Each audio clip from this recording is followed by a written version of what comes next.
पुण्यामध्ये record break साबुदाणे वडे विकणारं एकमेव स्टॉल म्हणजे हिंदवी स्वराज्य, जे आहे GM रोडला जंगली महाराज मंदिरासमोर. तर नमस्कार मित्र, आपल्या नवीन व्हिडिओमध्ये तुमचं सर्वांचं स्वागत आहे. तर आज आपण फिरत फिरत आलो होतो पुण्यामध्ये, तर आपण बघितलं इथं प्रचंड गर्दी कशामुळे लागली आहे.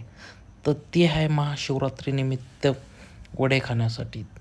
तर व्हिडिओ शेवटपर्यंत बघा. व्हिडिओ आवडल्यास लाईक आणि सबस्क्राईब करा. आणि हिंदवी स्वराज्य वडे कसे बनवतात, काय बनवतात, याची संपूर्ण प्रोसेस आपल्या या व्हिडिओमध्ये तुम्हाला आज बघायला भेटणार आहे. त्यांच्या शॉपच्या शेजारी म्हणजे जवळच एक त्यांची साबुदाणा वडे तळण्यासाठी एक मोठी भट्टी आहे, जिथं एका टायमाला 3 कढाया फुल साबुदाणा वडे तळले जातात. तर भावाने सर्वात प्रथम साबुदाणे तळण्यासाठी घेतले. एका कढईमध्ये जवळपास 200 ते 300 साबुदाणे वन टाईम तळण्यासाठी सोडले जातात. अशाप्रमाणे त्यांच्या 3 कढाया एका टायमाला साबुदाणे बनवले जातात. तर हे साबुदाणे बनवतात कुठं?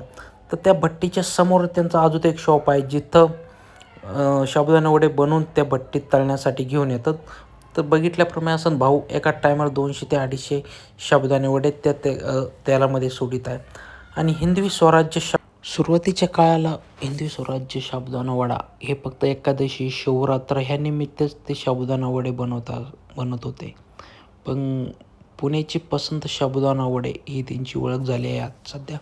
कारण लोकांना त्यांच्या साबुदाण्याची चव खूप आवडायला लागली. कारण जे ते साबुदाणा वडा तळतात ते प्युअर तुपामध्ये असतात, ज्यामुळे आणि ते साबुदाण्याची वड्याची साईज पण खूप मोठी असते.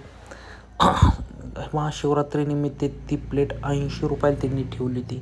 त्याच्याबरोबर दही आणि ठेचा मस्त होता. तर एक छोट्याशा शॉपपासून सुरुवात केलेला आज पुण्यामध्ये खूप मोठ्या प्रमाणात साबुदाणा वडा विकला जाणारा एकमेव ठिकाण हिंदवी स्वराज्य. जर पुण्यामध्ये आले तर एकदा नक्की व्हिजिट करा. GM रोड जंगली महाराज मंदिरासमोर हिंदवी स्वराज्य. व्हिडिओ आवडल्यास लाईक आणि सबस्क्राईब करा.